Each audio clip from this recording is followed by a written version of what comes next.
سلام. الشعب البلدي الافريقي على يقتل مباراة بروسيا باريس.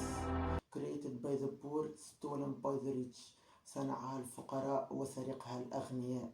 في مقابلة ودية احتفائية تاريخية بين إفريقيا الشعبية والفرقة الباريزية، رفعت الجماهير الإفريقية تيفو عبر مجموعته الحاصل على أقدمية أفريكان وينرز.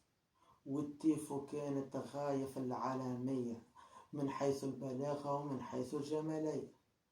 تقول أن كرة القدم صنعت من الطبقة الفقيرة البروليتارية واستغلتها الطبقة الأخرى الغنية الأرستقراطية. مباراة اليوم بين بروسيا الفقيرة باريس الغنية، فمن سيشجع الفقراء ومن سيكون نصرا للأغنياء. باي.